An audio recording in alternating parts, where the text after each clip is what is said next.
everybody, my name is Python and welcome back to the Let's Play. Today, my friends, we are not going to be working on our mansion project. Instead, to take a little bit of a break away from that, we are finally going to begin our island project. This island is located next to the ocean monument we raided earlier on in the series, and I thought to kick off this particular project, it would be a nice idea to build ourselves a lighthouse, and this is going to be the area we do this thing. Now, this lighthouse is going to be unlike any lighthouse I have ever made in the past. In the past, I feel like I've always gone for, you know, the sort of traditional white and red swirly pattern type lighthouse, but actually, I've taken some inspiration from real life pictures of various lighthouses I've seen on the internet. And one that I saw in particular had a helipad on the very tippity top of it, above where the light section is.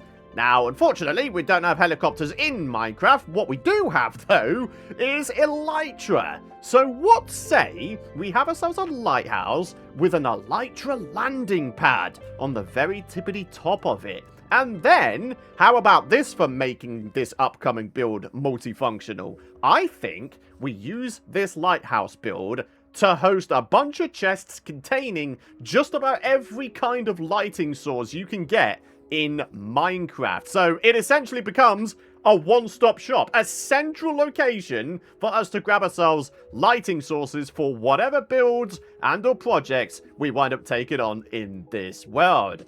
That sounds pretty cool, doesn't it? So what say we take our boat back to our main base area, we start grabbing ourselves some resources, and we make ourselves a start on this lighthouse. Oh man, am I excited for this one. If you guys are as well, and you want to continue supporting these episodes, and indeed the series, I'd very much appreciate it if you consider dropping a like. And of course, if you're new around here, make sure you subscribe to the channel. That way, you'll be the first to know when the new episodes roll out. Ah, yes, this is something that's happened since the last episode. Not one, but two villager zombies, a librarian, and, this guy. Are you an armorer? Yeah, honestly, I have absolutely no idea. But yeah, we have the ability to get ourselves 2 new villages. Quite what we're going to use them for, I have no idea. Only for any of you guys unaware, we have ourselves a little bit of a loose rule in this series, in that we are not allowed to have ourselves a mending villager. So we need to think of some alternate ideas for these villages. What they're going to become, what kind of things we're going to have them sell. Maybe one could be a farmer so we can get ourselves a bunch of gold carrots. And then, I'm just thinking about this right now, what about our first cleric to put in the room which hosts the hostile mob drop farm in the mansion? Oh, that's not a bad idea, is it? So then, my friends, having planned this build in a creative test world, I can tell you there's going to be a good amount of resources that go into this, and a good amount of different resources as well. Only this, my friends, is quite possibly going to be the first time in this world I try to work with gradients. Now, for the most part, we're going to be going for the sort of grayscale stone blocks. Unfortunately, we don't have any regular andesite nor tough, so we're going to need to go mining. Definitely can't say I go mining exclusively for stone, but here we are. Found ourselves a big old andesite deposit at the top of the massive cave entrance we've explored previously, so that's pretty good going, I would say. Then it's going to be a whole bunch of tough blocks. What in the world is happening here? Invasion of the babies. Invasion of the babies. Get out of here, Python. Get out of here, man. I guess we're done with that tough mining session. Good thing I got myself a stack and a half, roughly. That should do the job. And the final thing we're going to need is quite a lot of white concrete and white concrete powder. So, gravel, sand, and a bunch of bones from our hostile mob drop farm in the mansion. Ah, yeah, I knew my hostile mob drop farm would come in super clutch at some point. Now for a bunch of sand for the white concrete. And finally, from the overworld, and I can't believe I'm saying this, We need a bunch of diorite. I know. I'm just as surprised as you folks are. Diorite being used in a build? What kind of crazy person is this Python guy? Although diorite definitely looks like bird droppings, shall we say, it does have a place when it comes to making gradients here in Minecraft. So, yeah, you might be surprised at what we achieve with this stuff here. The last piece of the puzzle for this upcoming lighthouse is in the nether. I want to grab myself a bunch of shroom lights. It does mean heading into our nearby Crimson Forest biome, though. This really is going to be one of those times where it's great risk, great reward. Oh, we got a guy with an enchanted golden stick. Oh, get out of here. You're not taking me out. I knew I'd find another usage for my old iron hoe. Yeah. Chopping apart shroom lights. And that was the last of my food. It's a good thing I grabbed all of the shroom lights I think I need. Just gotta hope it's enough. Oh, you may have noticed I've got a whole bunch of iron trap doors in my inventory as well. Yes, they are part of the build, and as a result, I have next to no iron left. I'm going to have to go for another old-fashioned mining trip, aren't I, at some point? For now, though, my friends, we can finally begin on our lighthouse build. Normally, I wouldn't show you me actually getting the resources to be able to make the lighthouse, but I had, like, next to nothing that I needed for it. And I'm not about to become one of those YouTubers where it's like, oh, hey, I did a whole bunch of mining off camera. No, that's not my style, my friends. So, without further ado, what we're going to do is we're going to start off with some tuff at the bottom. Now, the idea with the tuff at the bottom is that it's supposed to act kind of like stone that's been, like, eroded away. Like, if you imagine waves crashing against a lighthouse, yeah, that's the kind of thing I'm trying to go for. Not that there are waves that happen in Minecraft. I wish there were, because that'd be kind of awesome, actually. But yeah, we can imagine for now, right? So then, my friends, having built up the tuff a little bit, this is what we've got going on. The tuff is going to be the darkest part of the gradient. The next thing we're going to use is andesite, and we're gonna go for a fair few layers of this. I think what we'll do for this first section is we're gonna go 6 blocks up off of the ground. We're currently 3, so this will be 4, 5, and 6. Then we are going to go in a block, rather like this. Basically just add sort of an inner ring to this. Most lighthouses start off quite thick at the bottom, don't they? And then they sort of narrow as they head towards the top. There we are, something like that. Then we're going to do something very, very similar to the tuff down below, in that we're going to sort of randomize a bunch of andesite going up to certain places. And now is where the next color on our gradient is going to come in, and that is going to be diorite. There we are. I'd say that's a decent amount of diorite layers added there. Now is where the concrete is going to start coming into play. In terms of the height we're going to for this sort of inner section, inner ring, whatever you want to call it, we're going to go, I'm going to say 10 blocks up. So let's just count it. So we've got 1 down there, 2, 3, 4. And this up here would be 5 layers. Here we are with the 6th and 7th layers. And then we're going to go up another 3. With that said, though, I think I've messed things up here. What I was going to do was just use the water bucket to convert the concrete powder into solid concrete. But then I realized that actually that's going to affect the gradient down below. Only the white concrete powder is part of the gradient before it becomes the solid white concrete towards the top. In which case, I need to get rid of a whole bunch of layers here. Nothing a quick bit of dual-handed jiggery-pokery can't solve. You would just do a whole bunch of... Oh, okay. Maybe rather something like that instead. Yeah! super easy concrete farm. Do you know what? Honestly, I might actually deviate from my creative version and make this sort of intersection slightly taller than 10 blocks. Only on my creative version, it kind of looks a bit stumpy, like the proportions aren't quite right. So 1, 2, 3, 4, 5, 6, 7. When we come up here, we're going to go up to, I'm going to say 14 blocks instead of just 10. And now to begin on the actual light part, what we're going to do is we're going to go up another 2, but then back out. So it sort of matches the bigger ring down the bottom there. Then at the bottom of those 2 layers we just placed down, we're going to add in the floor of the light part. And now we can start going at it with a bunch of glass. We're going to do 5 layers of glass, slightly indented. And now to finish it off with a bunch more concrete, we're going to go back out to the outer ring, rather like this. And there we are, topping off the very, very tippity top of the lighthouse. Now what we're going to do is we're going to add in a bunch of trap doors. We're going to start off with a circle of these here pale oak trapdoors to kick things off. And then this is where things start to get a bit finicky, I would suggest. We are going to add ourselves in another layer of trapdoors. These ones are going to be the iron ones, and they need to be along the bottoms of these temporary sand blocks I'm placing in. So there's a tiny amount of elevation difference between these trapdoors and these ones.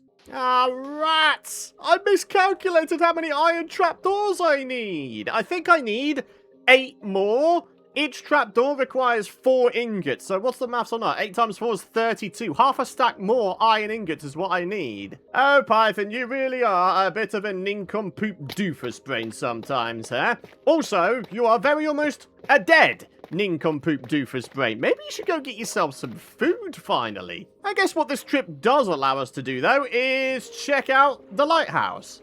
Let's have a look. Ooh.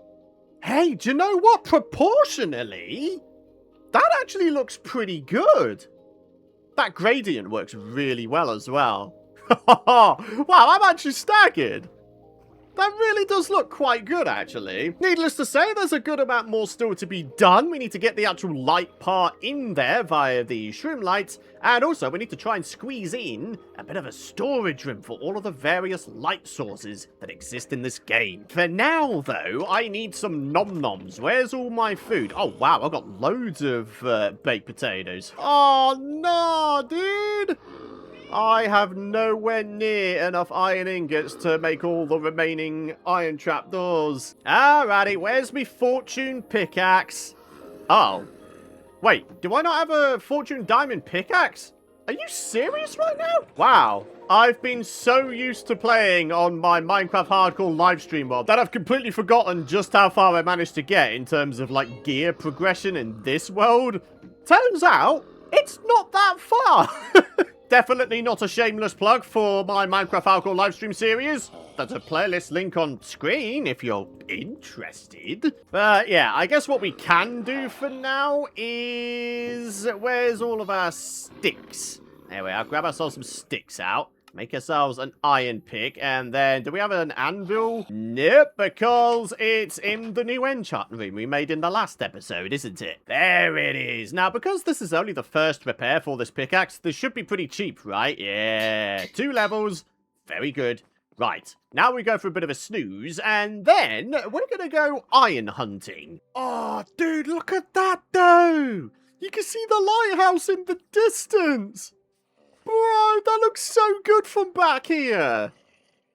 Wow, that gradient. I feel like it works better and better the further away you are.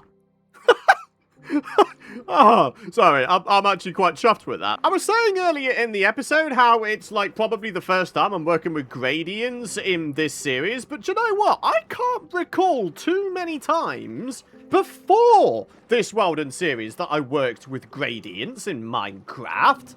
How has it taken me this long to do so?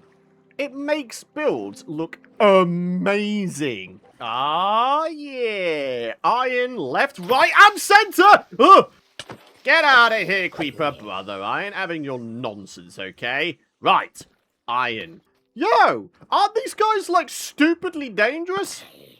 I'm not going to hang around to find out. I was actually legitimately thinking I want to see how much damage they actually do. But nah, maybe we save that for, like, a proper scientific test in some other episode or something. So, back to it. Little bit of iron here. And a little bit on the floor. And another little bit just up here. Wow, we've already got over a full stack.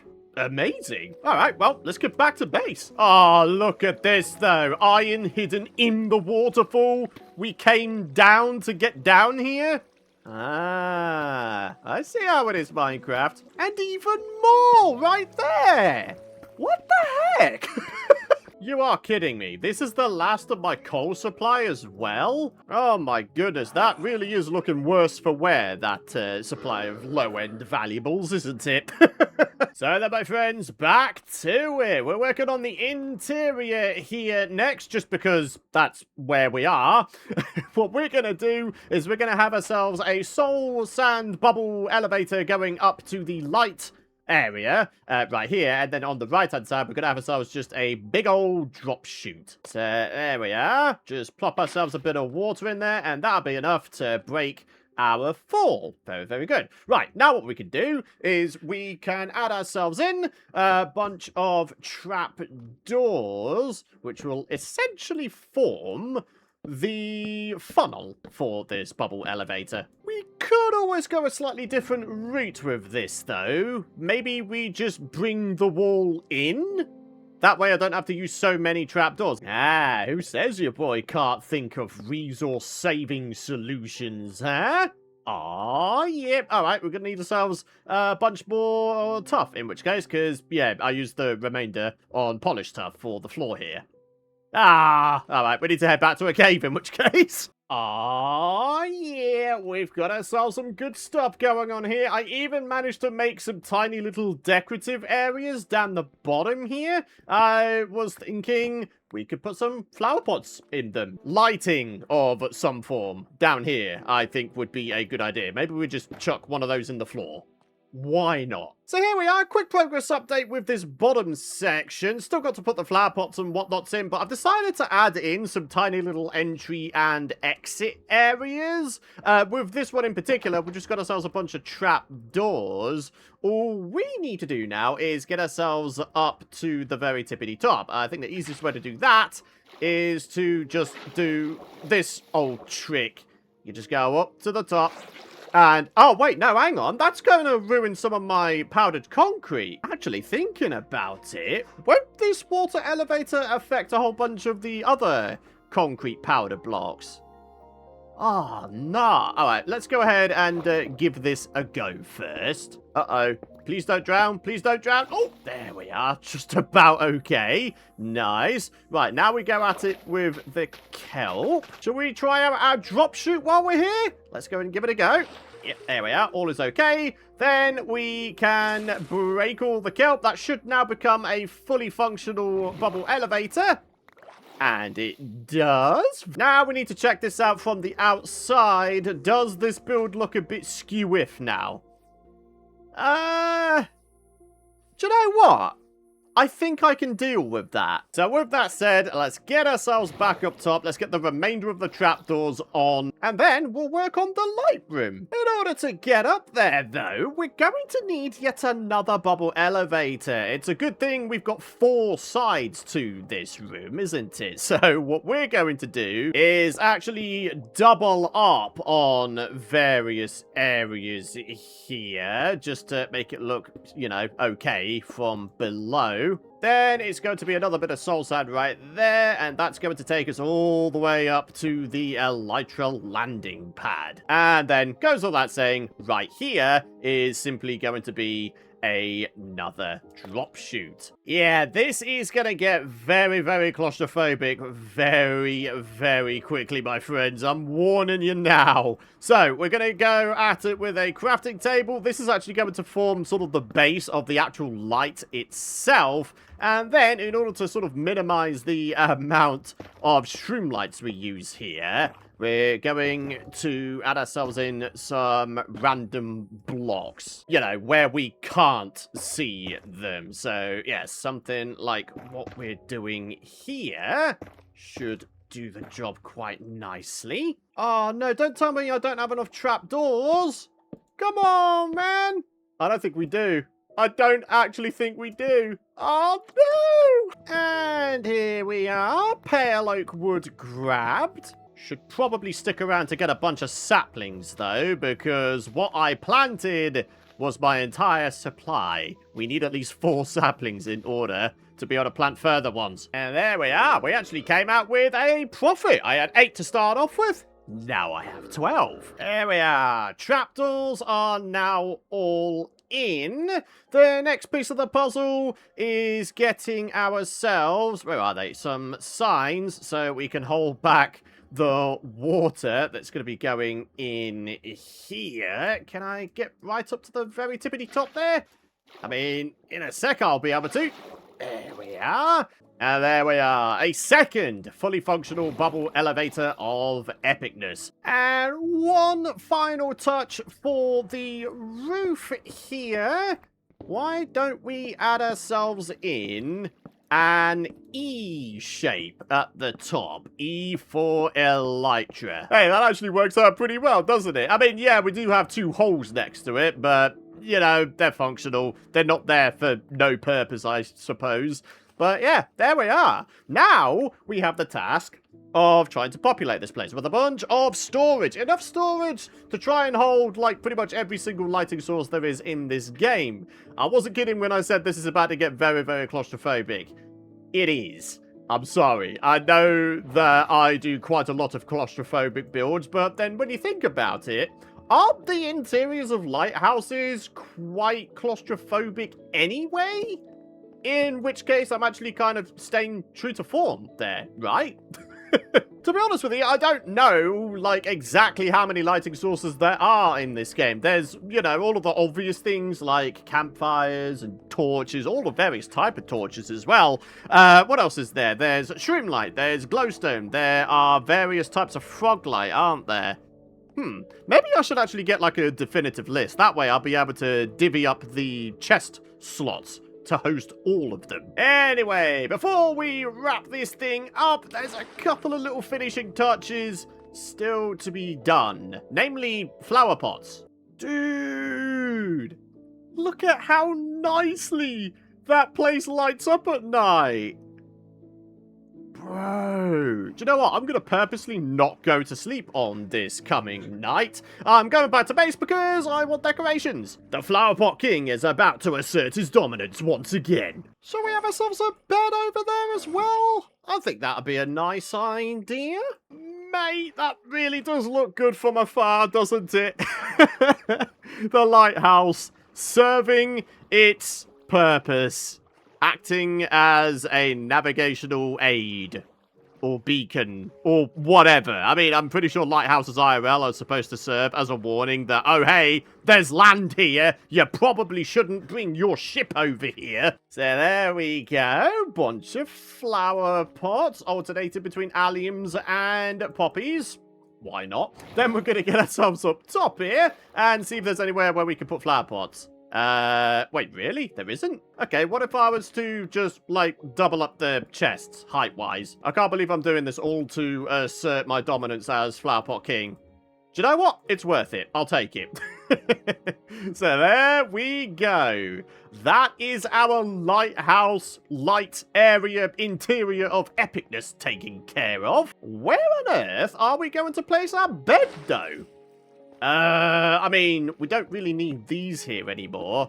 Maybe we could just, like, chuck it at the back here. And when we go to sleep, where will we wind up? It should still be in here, right? Yeah! That actually feels pretty cozy there, doesn't it? So, ladies and gentlemen, there we are!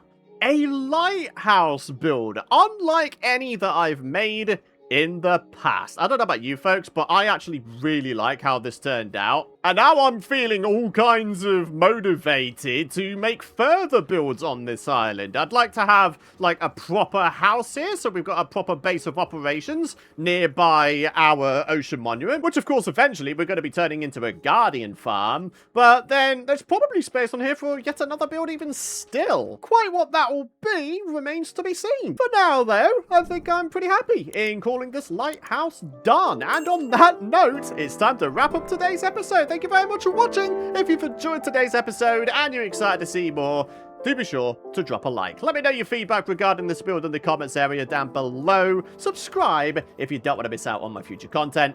And yeah, for now, have a great rest of your day.